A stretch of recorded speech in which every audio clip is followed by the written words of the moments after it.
happening? I can't believe it. It's absolutely happening. Oh God, Brexit.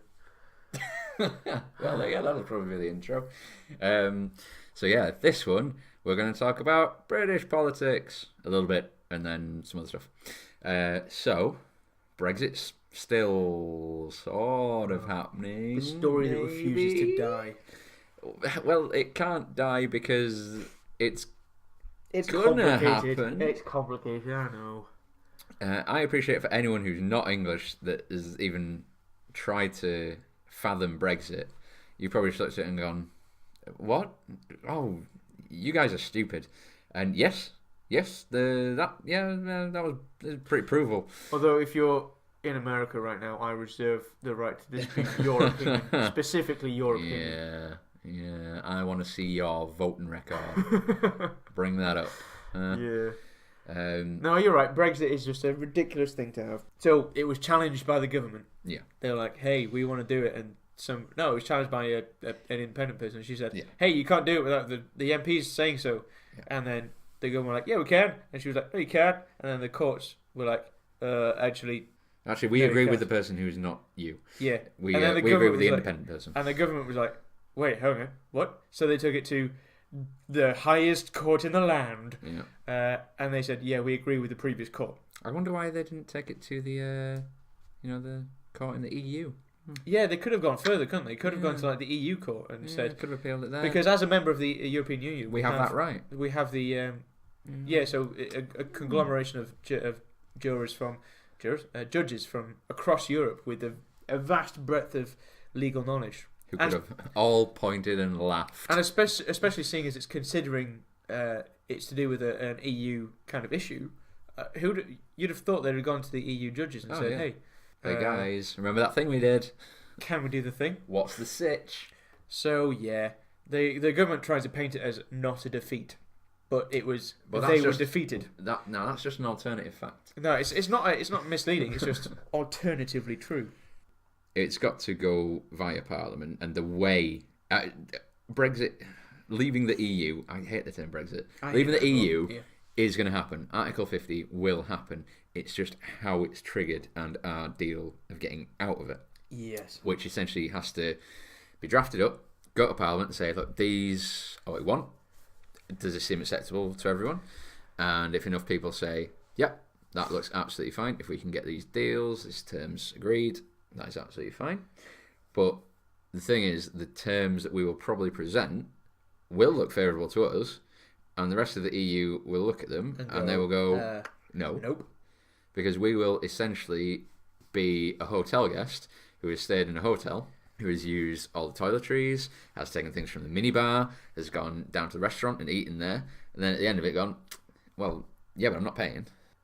No, but you used all our services, and now, and I'm going to continue using your services, but I'm not paying for it. I still want access to the minibar and to the buffet. I may not necessarily stay in the hotel, but anytime I want to be able to go in to any room, take something out of the minibar, and I'm not going to pay for it. I want to be able to use your gym and your laundry service. Yeah. But I don't want to stay here. But tell you what, your maids you can keep. They don't have to do anything for me. The minibar, like I say. Tell you what, for the minibar, I just want the pistachios and the Coca-Cola and the gin. The rest of it I won't touch, but those three I demand sovereign right to go in, take it whenever I want, and not pay. And they will point and they will laugh. Every single one of them will just go, ha ha ha. No, go away and do it again. And this is why that it will reach an impasse and drag on forever, because we will try and seek the unseekable. We will try and get a position that is really good for us, which they won't agree to, and they will want a position that's really good for them, and we won't agree to. And it will just ping pong back and forth. Ultimately, it will look like we're kowtowing to Europe.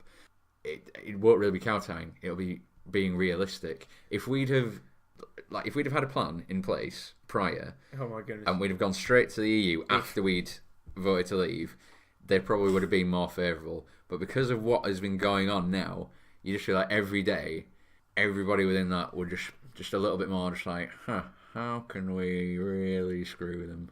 Well, One of the problems that the government has is that they're fighting to leave something which was developed basically for this purpose. The EU was developed so that these countries could have collective bargaining, and they could get together for their own best interest and the best interest of everybody. And the more of them they are, the stronger they are. And now we want to fight that big ass group of countries. Well, that's stupid. And you're gonna not lose. only that, but the vast majority of the politicians didn't want to leave. Oh my god!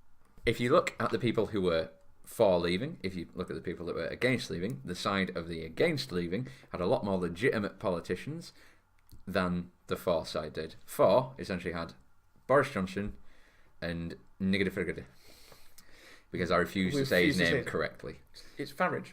It's Farage to rhyme with garage. We've been over this. It's Farage. Nigel Farage.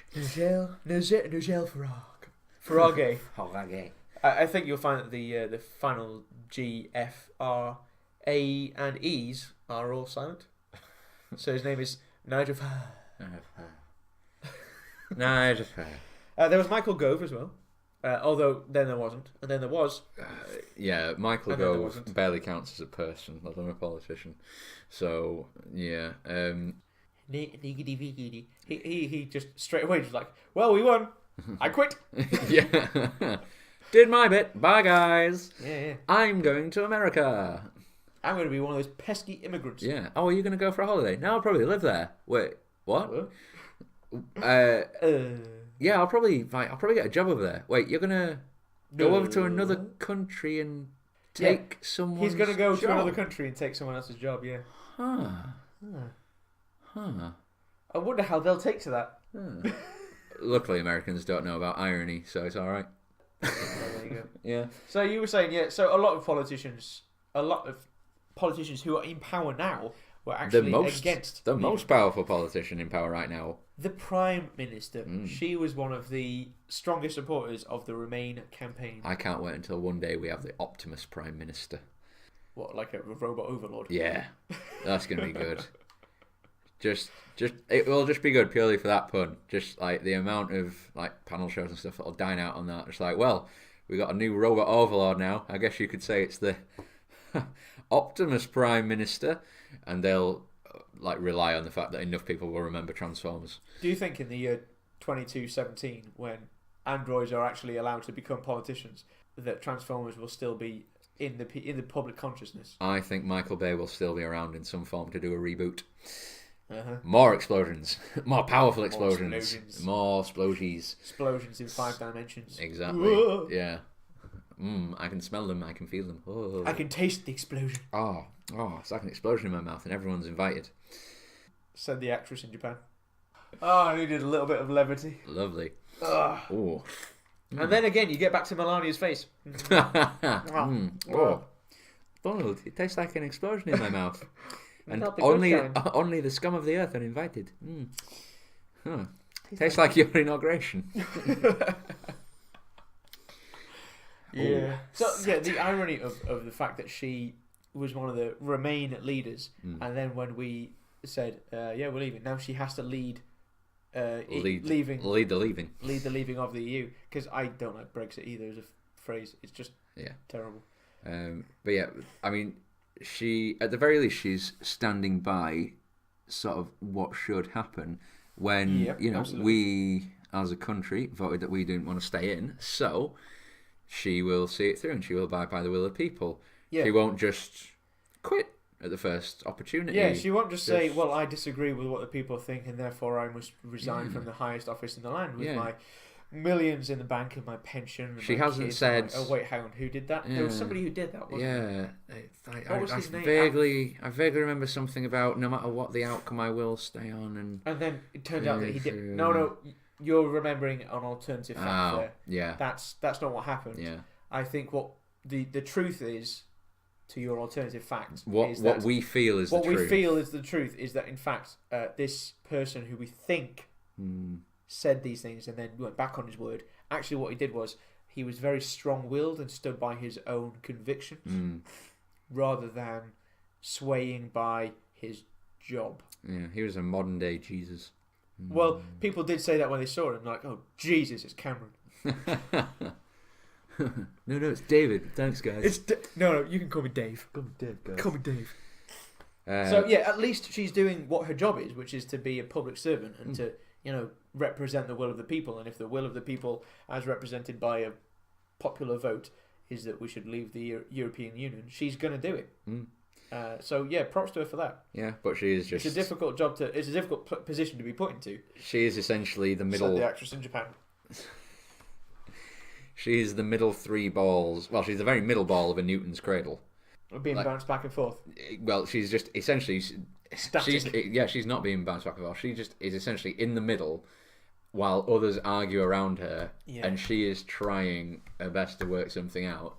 And she's never going to give us what we want, and therefore not those who voted Remain. No, she isn't. No, no matter either side, she's not going to give us what we want, because when we leave, we're not going to get what we want, and it's just because we want stupid things because we're stupid people.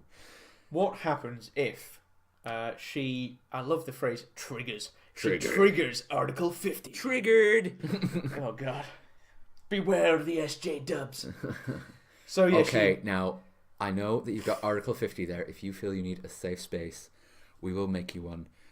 We don't want you to be triggered by the triggering of Article 50. If she pulls the trigger on Article 50. So Article 50 has a timeline built into it. It is 2 years to negotiate your removal from the European Union. Yep. What happens if the negotiations aren't complete in that time? I imagine we will renegotiate for a negotiation of the trigger. Do we get an extension on the negotiation period? Do we negotiate for an extension on the negotiation period? Or maybe it just becomes sort of null and void, and you go, well, you had the 2 years, now you can't trigger it. Yeah. And maybe that's her goal. Maybe that is just like, well, yeah, tell you what, I want to stay in the single market, and I still want our people to be able to go to foreign countries, absolutely fine, and contain insurance. But like anyone who comes over here, no, you're not having it. Sovereignty of our borders, yes, very important. Yeah, basically, Britain's great, and we want to put flags in every country, and they're all ours now, and you're all our empire. Well, no, we do not accept this. Oh, well, I'm going to have to go back to the drawing board for another 2 years then. Well, I'll try my best, guys. And then it just gets to 2 years, and she goes, well, they just never accepted it. We fought for what we thought was right for a red, white, and blue Brexit. Oh, my God, what a phrase. Fuck off. Just fuck off with your transparent, nationalistic, jingoistic wank. Just fuck off to the very depths of advertising hell. That phrase really made you angry. I can just see it coming out of some marketing executive's mouth, just like... It wasn't a marketing exec. I know what it was. Yeah. It was going to be... It's something like some intern in an office. It's like, right, she needs some catchy, peppy phrase that she can... He's fresh out of university. Yeah. He's just got a 2-1 business. Yeah, poli-sci major. Yeah. He's just... And he's watched enough of Malcolm Tucker. Yeah. And what's that? What is it? Is it not in the loop? The thick of it. Yeah. He's watched enough of the thick of it, and he's gone, right, okay, so everybody's talking about hard or soft Brexit. That sounds like a boiled egg. We don't want to sound like a boiled egg. We want to sound British. What? It sounds British. Oh, what do we know about Britain? Oh, it's red and white and blue. Yes, we want a red, white and blue Brexit. Say that, Theresa, and everyone will love you. And she's just walked off in her trouser suit, been criticised, and then gone, well, I'm going to bloody say what I want then. Yeah. Red, white and blue Brexit. And everyone's just gone, oh, fuck off. Just, Theresa, just be quiet, yeah. But so you reckon that she's going to delay? It's going to be like a stalling tactic thinking for the next about 2 it, years, could... and that will be enough to... it's just going to roll over into this perpetual negotiation period where, oh yeah, we're in the process of leaving the EU, but for the next 50 years. We're still going by our wishes. We are trying to leave and get the best deal for us, and that is what is most important for Britain. And just, like, she might even, see out her term, and that might even be what she's trying to do. She's like, fucking... Get through her just like, come on, rather vote than Labour, quit. Vote Labour, just fucking vote Labour, vote Liberal, I don't care. Just anyone else, so they have to deal with it. She just goes out, and like when she's, when the next election comes along, she's just like, so, we are running on a policy of Jail all the white people. And the traditional Tory voters are still going to vote Tory. Because, well, yes, white people are bloody terrible. I think we should all be jailed. And I've heard nice things about jails, actually. They get PlayStation 4s and they get TV and round-the-clock meals. Yes, we'll go to jail. And Labour still won't fucking win because Jeremy Corbyn's too fucking wet. Just have a stance and stick with it and be strong about it, man. Just don't flip-flop. God's sake, you're left. Everyone knows you're left. Just be left. It's fine. The next general election in the United Kingdom is scheduled to be held Thursday, the 7th of May, 2020. Can't wait. Which means that's after the deadline for Article 50. Yeah. Which is just in time, actually. Because if in 2019, that is when we leave the EU, Well, 2020 and a new parliament comes in. Technically, you're obviously right. via... The Tories could just mess it up for everybody. Oh, yeah. And obviously, via Parliament anyway, they could just say, oh, well... they can trigger it whenever they want. We need a new election. Yeah. Why? Just, no, reasons. We just need ones. Also, these immigrants... Whoo, doggy! Do you think that's how they're going to get not voted for? Well, that's what it's like. These immigrants, whoo, doggy. Love those guys. Yeah. You know what we need? More immigrants. I love those brown people. Oh... Islam, can't get enough of that Islam. Theresa may appreciate Islam more at the end of this, if you know what I mean. Finger guns. But yeah, Brexit, no. It's a shit show that is going to get better. At least with Donald Trump, you know the outcome is, end of those 4 years, he's either going to go or stay. And then, at the end of those 4 years, he's going to go. That's it. There is no, unless he FDR'd it. Oh my God. Which... And, maybe that'll be his tactic. He'll be like, so, I've noticed there's not been a world war for a while. I really like the number 3. Yeah. I'm thinking maybe, Vlad, me and you, we start something, huh? Donald, I like the way you think. Please, come into my shower. You notice what color it is. I love that in his flat, all of his furnishings are actually golden. So even in his penthouse in Trump Tower, there's going to be a golden shower. He has a golden shower. There's a golden shower in there. He has golden walls, golden pillars, golden throne, golden toilet. He's got a golden shower. He probably has a golden shower every day. Yeah, and I do like to imagine that Nigel Farage was there, an old nigger, and he just looked at him and went, that's a golden shower. And Donald's like, yeah, it's golden shower. Yeah, it's the best golden shower. It's the best shower you'll ever have. And you're just like, yeah, it's a golden shower. Yeah, I'd say it's the best. It's the best golden shower. Do you want my golden shower? No. Oh, thank you, Donald. No. I think you've pissed on everyone far too much. Yeah, but just one more time, Donald. It's a golden shower. It's a gold. Was it made in Russia? This golden shower from a hotel. This golden shower.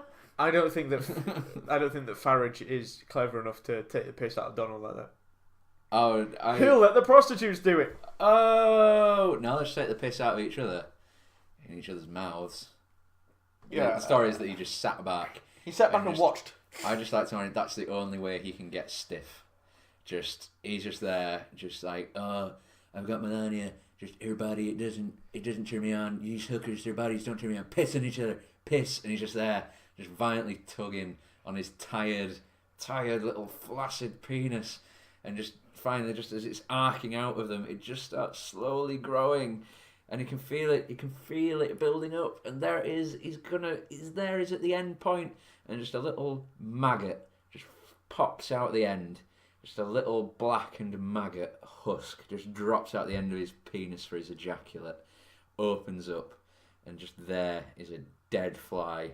And that is the best I can say about Donald Trump. I think it does, his predilection for golden showers does explain the unnatural colour of his hair. Oh yeah. It's been tinted by urine over many years. It's not a natural yellow. Not in the slightest. Like, I reckon he says to him, like, just for 24 hours, don't drink. No water. At the very most, 23. I like it a nice Piccadilly yellow. I like to imagine Donald Trump knows what piccalilli is. He just comes over to Britain just for that. Just for the piccalilli. Yeah, just goes to Harry's and like, I want your best piccalilli. Nothing but the best. I want you to just smear it in my hair. Call me a good boy. Yeah.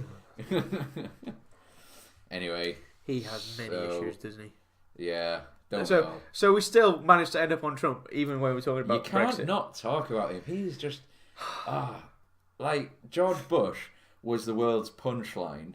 Yeah. But Donald Trump doesn't even have that. Donald Trump is beyond funny. He's his own joke. He's just like, you can't make a joke out of him because he's just there. Where George Bush, looking back, was just like, oh, you'll never guess what Uncle George has done. Yeah. He put the fucking fork in the toaster again. The silly sod. Whereas with Donald Trump, it's just like, oh God, you'll never guess what Uncle Donald's done now. What? He burned the house down because he couldn't make toast. Oh, fucking hell. But, yeah.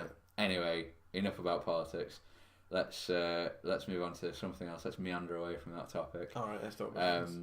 Now, something I wanted to talk about was something that's kind of irks me in films. So, you know, you have the sex scenes in films. And, you know, we were just talking about Hollywood films here, not the other kind of... obviously you won't get them in Bollywood films. There's just lots of dancing and sexual repression in Bollywood films. But yeah, you know, in a Hollywood movie, and you know they're making love, and it finishes, and the guy rolls off. Yeah.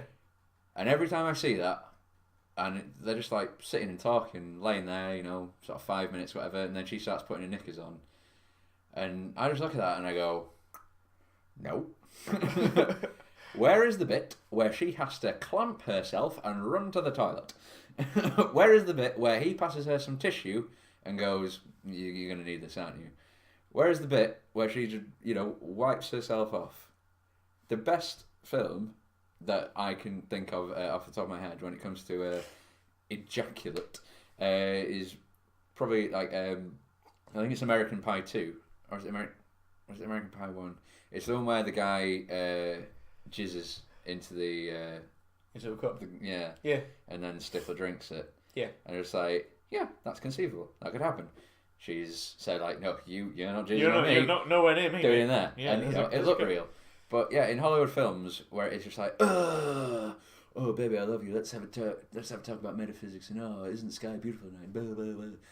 Where she should be going, yeah, no, this is running down my leg. Can we not talk? We need to. Or, alternatively, he could have been responsible and be like, well, gotta take this off. Yeah. Just like rummages around on the covers, like pulls it out, like ties a knot in it and throws it across the room into the bin. Like, so, as I was saying to Professor Hawking the other day. And, you know, not once have I seen a guy in a movie wipe his dick on the curtains. Never once, you know.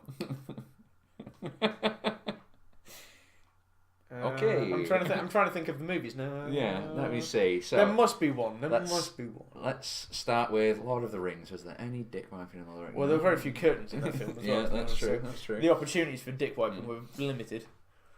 But yeah, and I don't know. I just find it Hollywood's representation of sex. It's just bothered me. Would you prefer it if it was more realistic? Yeah, I would. Like even just like you never hear and. This is, don't ask how I'm doing this noise, you out there in listening town, but you never even hear like a, you know, you never hear true noises. I reckon. You get the alternative facts of sex. You get the alternative facts of sex. You don't get any of that. Well, actually, no, you do. I reckon comedy is where you will find more realistic sex. Because they'll set up the scene and they'll be like, oh, isn't it awkward how he's fumbling around and he can't get it in? And everybody's like, yeah, that's how it happens. Yeah. Like, oh, no, is that? Yeah, there you go. All right. It's kind of the, and this may be a very poor choice of words, but it's the follow through. It's the, like, you'll get part of it right, but then... Oh, you think nobody's got it actually, like... Yeah. I don't think there's been an accurate representation of sex in the film. I was going to say outside of porn, but yeah, well, even including porn, to be honest, yeah. Like, I could never bend like some of those guys. I've got one for you. Yeah. Actually, it's not in film, but it's in a TV series. Okay. Called Californication. Ah, okay. And it's not David Duchovny, he's the lead actor in it. Yeah. But the storyline goes: David Duchovny is a writer, and his manager is somehow accidentally ends up becoming the manager for a porn star. Okay. And she has a bit of a thing for him, and so he's on set one day with her because she's shooting a scene for a film. Yeah. And you've got the classic porn movie kind of trope. You've got the great big muscle bound guy who's in the scene with the girl, and she's acting away. Yeah. Which is brilliant because she's acting as an actor in a anyway. It's quite layered. But then she kind of calls a stop to the scene because she's like, "Well, I don't want to do it with this guy. I want to get the manager guy involved." Yeah. So he comes on over and he's like, "I really don't want to do this. I'm a little bit nervous," but he kind of gets encouraged into doing it. And the scene is shot as being very awkward because the pro porn athletes on the scene are like, "Right, you got to put this condom on and get yourself ready." And like, okay, he's all really nervous, and then he does the deed very quickly as well. And it's like he is. I know it's all acting, but the characters do a very good job of conveying it. It's like he's awkward and not really quite sure what he's doing, but she's kind of enjoying it and making him feel good about it, even though you can tell, again, she's acting, but she's acting as though she's acting. Yeah. You know, she's acting the faking of it. And I know that he's not really having sex with her, but it's the most true to life. Most of the true one that I've seen. Like, he puts a condom on, he's overexcited, it's over really quick, and then somebody has to come along with a box of tissues. Yeah. And then they call cut. I must admit, I would like to hear more fanny farts.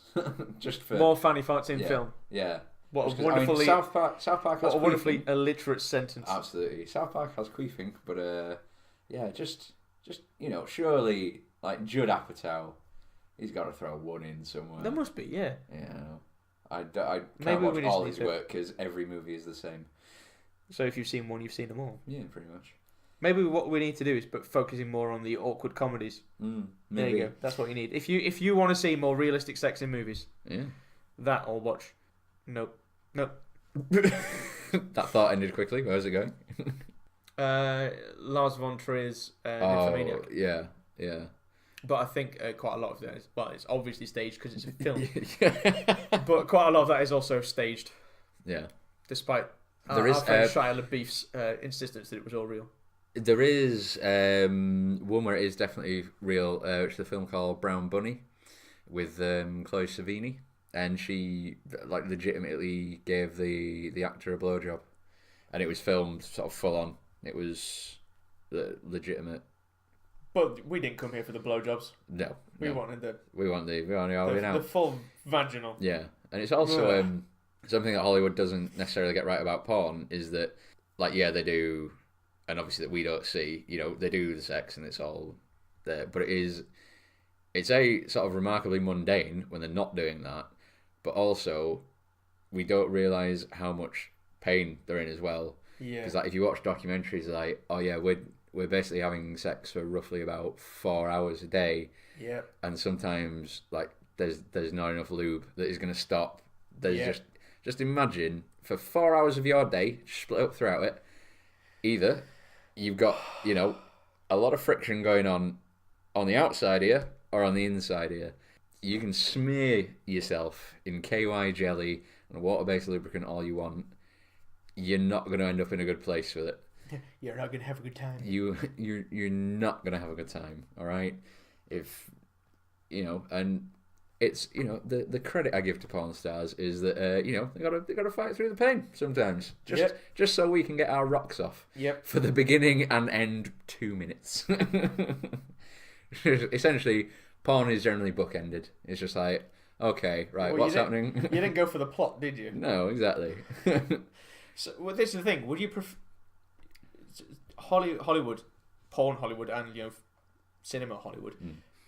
They're providing a fantasy. Oh, also, there's something about Mary. Moderately accurate representation of jism. Not the not sort of where it was and stuff. That but very good prosthetic. Ben Stiller had on his ear. Good. Yeah. No, I give there's something about Mary thumbs up for their jism authenticism. Authenticism. That should be a product. New authenticism. Now with increased smell. She'll never get pregnant. What she doesn't know don't hurt her. You'll never have to come again. For the lazy husband, authenticism. Just throw some of this around and it looks like everybody's had a good time. Oh no, I just have an image of a kind of 2.4 children's scenario. She's just like, Timmy, what have you flicked on Jane? What is that stuff? Timmy, what have you done to your sister? Don't worry, Mom. It's authenticism. Looks and smells like the real thing. None of the hazardous baby byproducts. You'll never have to make abortions legal again in Donald Trump's America with authenticism. We can always get back around to you, Trump. We can always get back around to you, you fucking scum. But yeah, that was just. So that's been peeving you, has it? Yeah, it's just something I want to put out there. You know, just yeah. Right. Yeah. Anything else you can think of you'd want to bring to the very literal table? No, I think I'm good. No. We've invented authenticism. What more is there to do? Yeah, right. I'm going to get down the patent office in the morning and. Yeah. Well, we need it. Well, we know what it should look. I mean, a viable sample. You can provide that in the morning. But like, it won't be this, but it'll be like this. It won't be exactly this. Yeah. But it'll be like it. We can have different flavors. Like, for the really adventurous, the eats a lot of meat flavor. For the more refined, ate a lot of pineapple the night before. Yep. You can have the full vegan one. Yep. For the thrill seeker, there's the asparagus only diet. Yep. Now with mild green tinge. Mild green tinge will of course be the name of one of our albums. Oh my god. First track on Mild Green Tinge is Authenticism. Okay. And that track only lasts about 2 minutes. If you're lucky. Sometimes it's only 30 seconds. It depends how tight your CD player is. Also, the CD we'll put out, it's not as big as your other CDs, but it does the job exactly the same. It's just as good. Yeah. It's just as good. Exactly, yeah. I think that's where we'll stop it. It's how you play it. It's how fast you smash the play button that counts. Oh, right. So, thank you for listening. Yeah, goodbye. We're sorry. I'm not. I'm not either. Smash capitalism.